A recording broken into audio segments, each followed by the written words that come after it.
Ya, chicos, comenzamos con el tema de malnutrición y obesidad. Háganme así con el dedo si se llega a ver.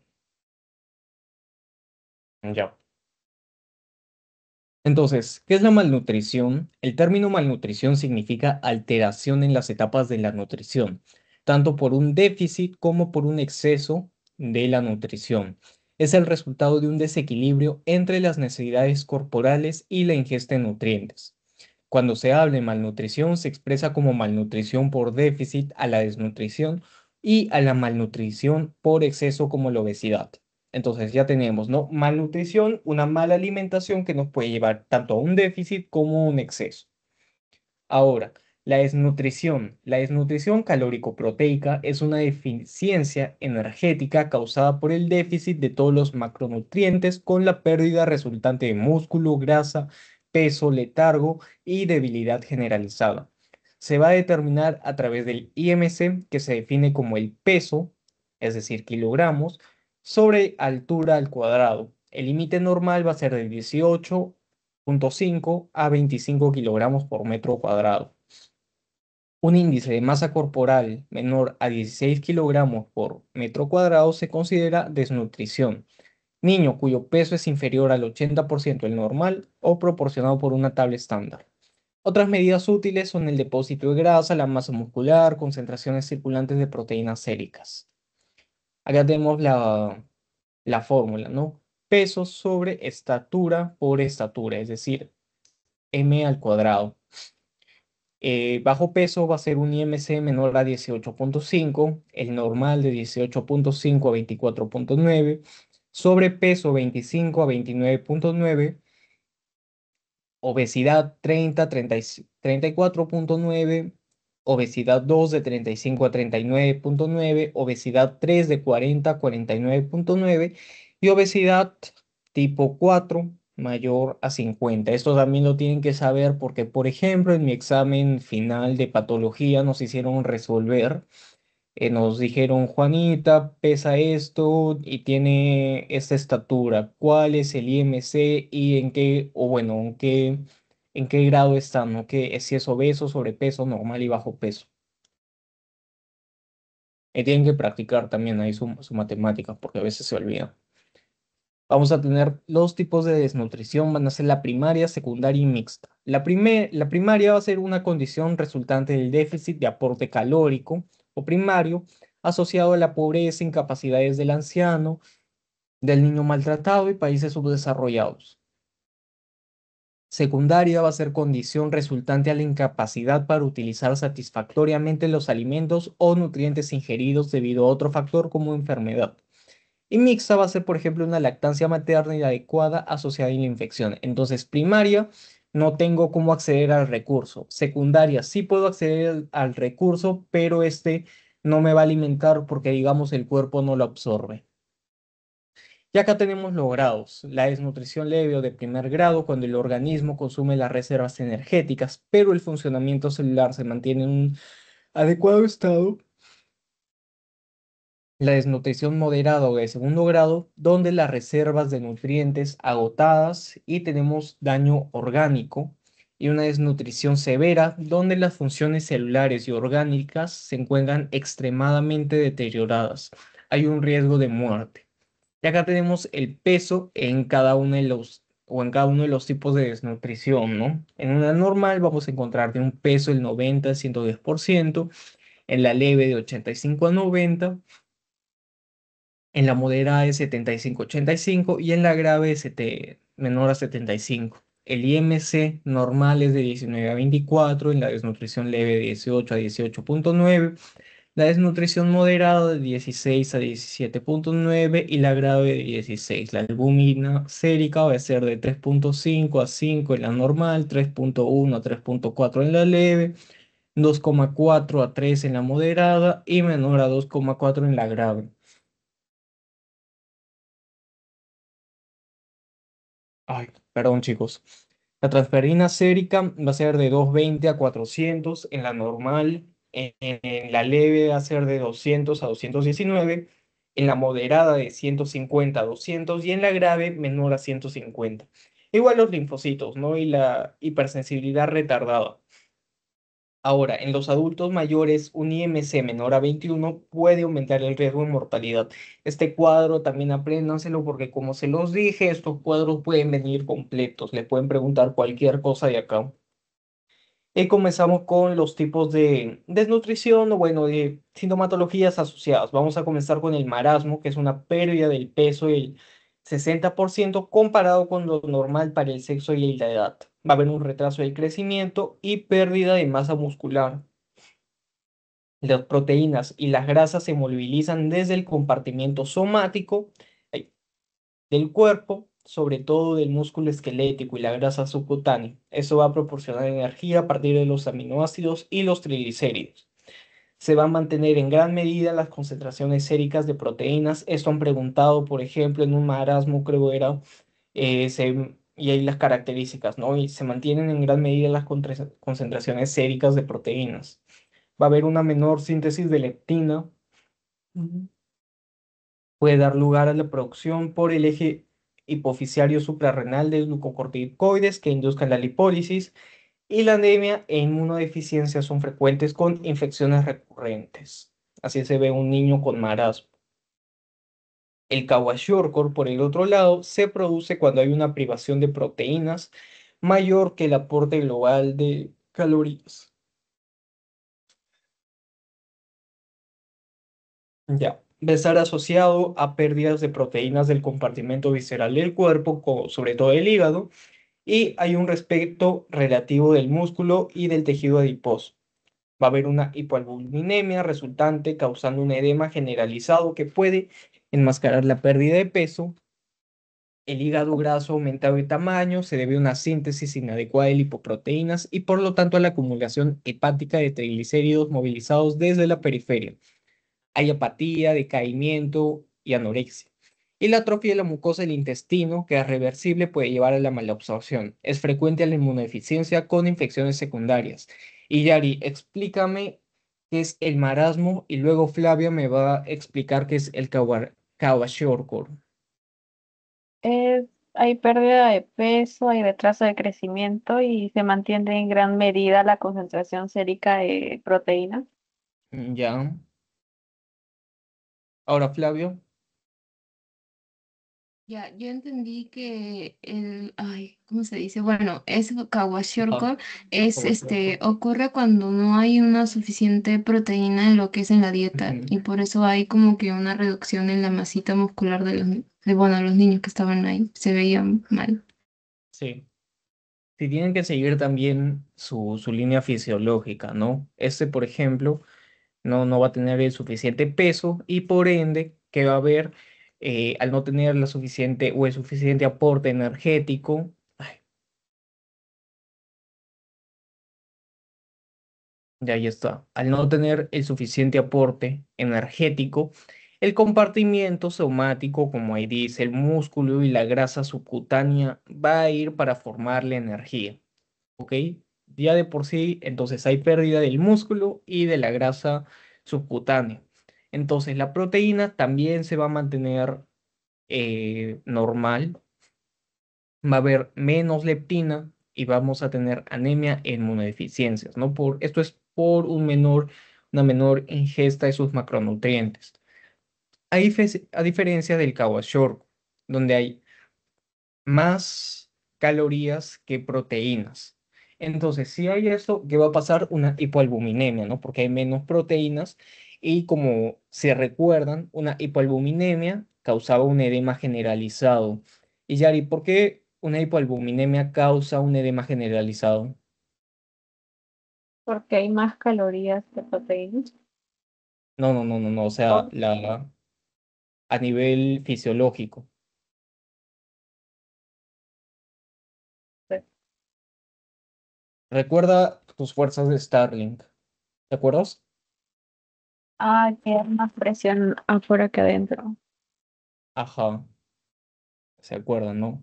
La presión oncótica tisular, la presión oncótica o bueno, plasmática, la presión, ahí teníamos nuestras cuatro presiones. ¿Ven? Siempre es bueno como que ir organizando todas las cosas para así darnos cuenta de por qué se está dando algo a partir de otra cosa. En esa clase hablábamos de las cuatro fuerzas, ¿no?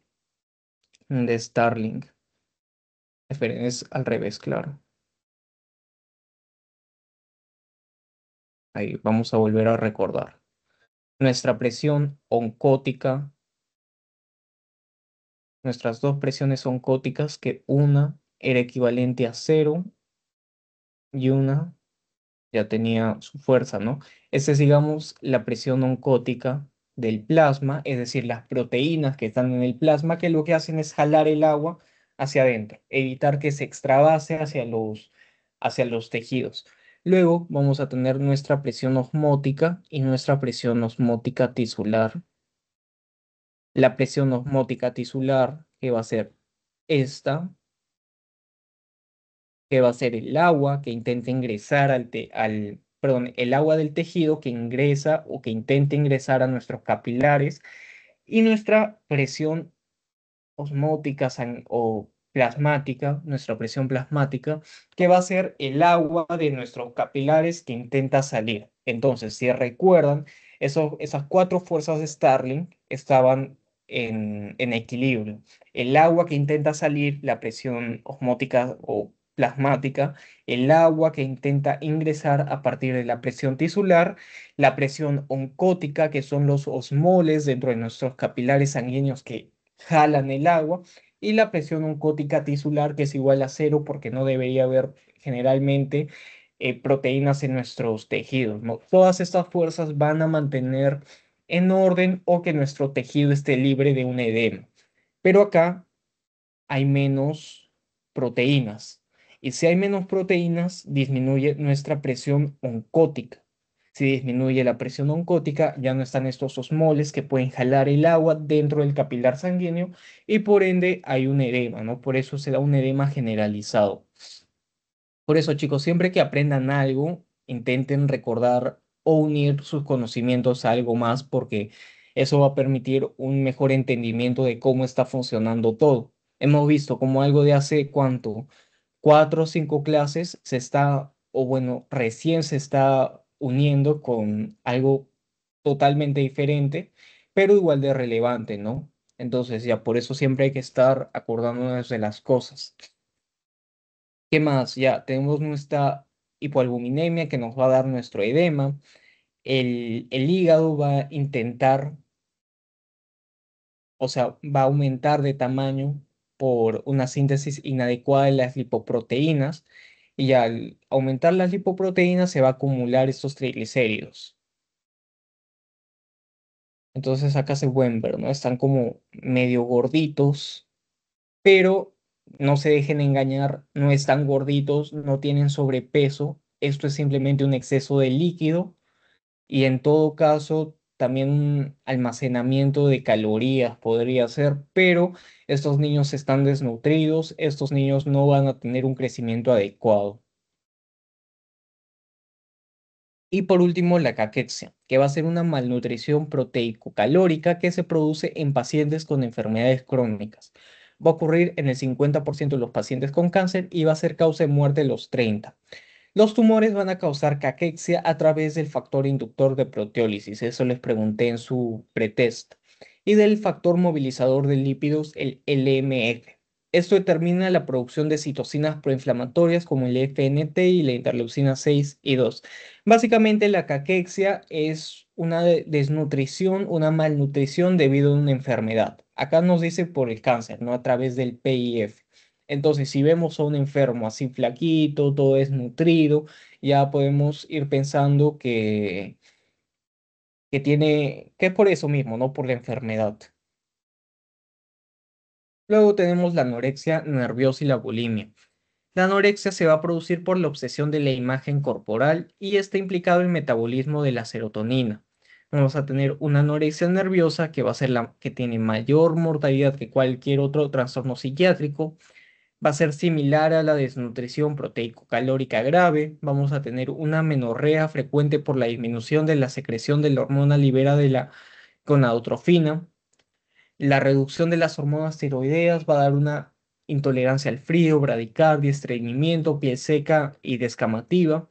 una reducción de la densidad ósea por concentraciones bajas de estrógenos y muerte súbita por arritmias por hipopotasemia. Entonces ya tenemos niveles de estrógenos bajos, vamos a tener nuestra gonadotrofina baja también, lo que nos va a llevar a una amenorrea. Luego vamos a tener la bulimia, que va a estar caracterizada por la ingesta excesiva seguida de vómitos inducidos. Puede consumirse también diuréticos y laxantes. Estas son las personas que en vez de no comer, comen, pero deciden expulsar el alimento. Va a afectar a de 1 al 2% de mujeres y al 0,1 de hombres. El pronóstico global es mejor, la menorrea va a ser menos frecuentes, las complicaciones se relacionan con vómitos, alteraciones electrolítricas, arritmias, aspiración del contenido gástrico, laceraciones esofágicas y gástricas. Luego vamos a tener deficiencia de vitaminas. Este cuadro sí o sí se lo tienen que saber completo, chicos, al derecho y al revés. Y no solo con sus nombres como vitamina A, sino con sus otros nombres, ¿no? Porque, por ejemplo, en mi examen me preguntaron sobre la vitamina C. No, sobre la B. Creo que sobre la B6, pero no dijeron la B6, dijeron piridoxina. Entonces ya pues tienen que saberse ambos nombres y también las funciones y los síndromes deficitarios. La vitamina A, que va a ser encargada de la visión, o sea, del pigmento visual, epitelios especializados y la resistencia a la infección, si se altera, que nos va a dar ceguera nocturna, xeroftalmía, ceguera, metoplasia escamosa, vulnerabilidad a la infección. La vitamina D, la absorción intestinal de calcio, fósforo y mineralización del hueso. Y si nos falta, nos va a dar raquitismo, osteomalacia. La vitamina E, que va a ser un antioxidante fundamental que secuestra los radicales libres, degeneración espinocerebelosa, si es que falta. La vitamina K, que va a ser un cofactor de la carboxilación hepática de procoagulantes, una diátesis hemorrágica.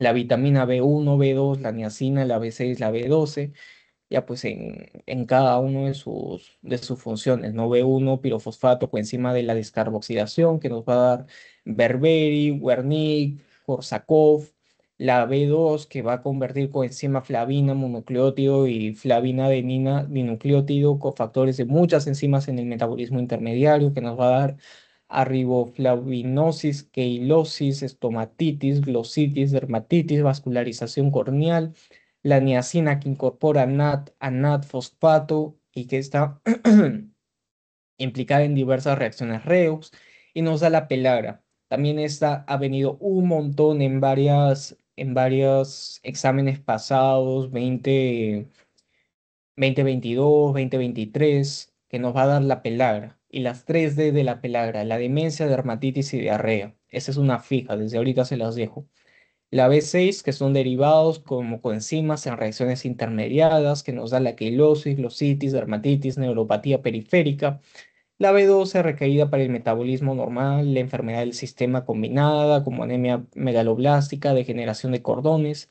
La vitamina C, que interviene en reacciones de oxidación-reducción. Y el escorbuto, acuérdense, no sé si en sus clases alguna vez les explicaron sobre el escorbuto y cómo se llegó a la conclusión de que la vitamina C, o bueno, el escorbuto era producto de la deficiencia de la vitamina C, el folato, que es esencial para la transferencia y utilización de las unidades de un carbono en la síntesis de ADN, que nos da la anemia megaloblástica o defectos del tubo neural, el ácido pantenoico y la biotina. ¿Ya? Entonces, estos cuadros se los tienen que saber, chicos, de memoria, totalmente de memoria. No creo que les pregunten, por ejemplo, la vitamina B12 va a causar especialmente la degeneración de cordones posterolaterales. No, pero sí les pueden llegar a preguntar sobre la anemia megaloblástica porque es lo más relacionado en la vitamina C, el escorbuto, la niacina, la pelagra. Entonces, sí, chicos, sí se lo deben llegar a aprender completamente. Porque acá ya no es solo como llegar a la conclusión, sino es cada uno una cosa distinta. Y acá los oligoelementos y los síndromes deficitarios. El hierro es componente de la hemoglobina. y si falta nos va a dar una anemia hipocrómica microcítica.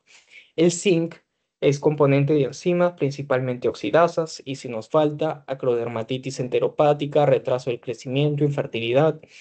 El yodo, que compone las hormonas tiroideas, nos va a dar bocio, hipotiroidismo. El selenio, que es componente de la glutatión peroxidasa, nos da miopatía, miocardiopatía. El cobre, que es parte de citocromo C, la debilidad, defectos neurológicos, hipopigmentación. El manganeso, componente de las metaloenzimas, y el flúor.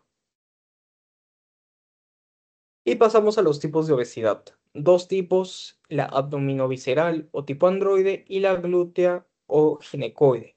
La androide va a tener un predominio del tejido adiposo en la mitad superior del cuello, del cuerpo, es decir, cuello, hombro, sector superior del abdomen, y es asociado a diabetes 2, aterosclerosis, hiperuricemia, hiperlipidemia, y tiene que ver con la insulinoresistencia, mientras que la glútea o ginecoide es la adiposidad en glúteos, caderas, muslos y mitad inferior del cuerpo y responsable por los estrógenos. Entonces, ya, los estrógenos tienen que ver con la ginoide, por eso mismo acá se ve, ¿no?, en la parte inferior, mientras que el androide es en toda esta parte superior y por la resistencia a la insulina. Y acá un poco el circuito cerebral, ¿no? Sobre la inhibición, la activación. El gasto de energía está equilibrado junto a la ingesta de alimentos por el sistema eferente que regula el sistema aferente. En los intestinos tenemos al péptido YY. En el estómago, la grelina, perdón chicos, las células B del páncreas que liberan la insulina y la leptina. Y es importante saber la función de estas moléculas. La leptina va a tener su origen en la raíz griega leptus, que significa delgado, que significa, o bueno, tiene su función en el control del peso a través de la regulación del apetito y la termogénesis. Esta estimula a las neuronas de la propia melanocortina y transcriptos regulados por cocaína y anfetaminas hipotalámicas y va a inhibir a las neuronas neuropéptido Y péptido relacionado con el AUT. Por eso va a disminuir el consumo del alimento. Entonces, leptina sirve para disminuir el alimento. ¿Ok? Para disminuir el consumo de alimento.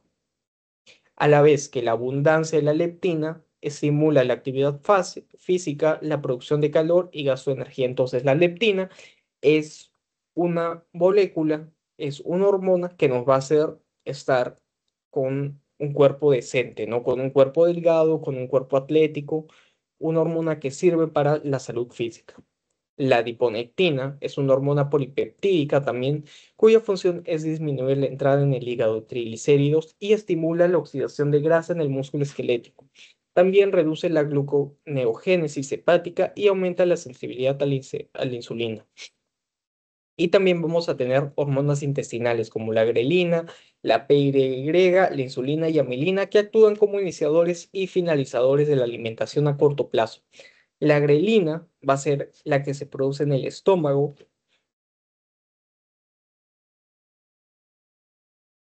Ya acá está. Y va a ser el único que va... Ay, no es el lápiz correcto. Ya, acá.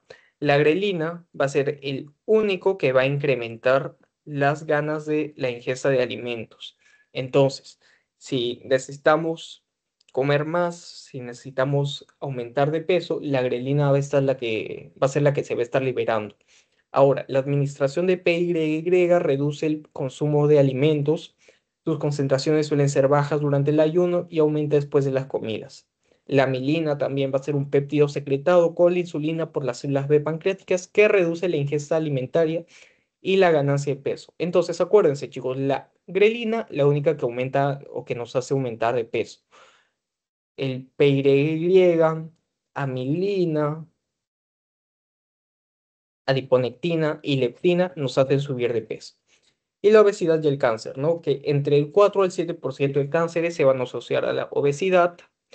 Se atribuye al riesgo debido a la resistencia a la insulina y la hiperinsulinemia asociada. ¿Por qué? Porque estas concentraciones altas de insulina activan las sinasas que influyen en la proliferación y el estado proinflamatorio asociado a la obesidad influye en la formación de hormonas esteroideas que van a regular el crecimiento, diferenciación de tejidos como mama, útero y otros tejidos, y la mayor adiposidad aumenta la síntesis suprarrenal y ovárica de andrógenos, que se convierten en estrógenos en el tejido adiposo. Ya. Y eso sería la clase también de malnutrición.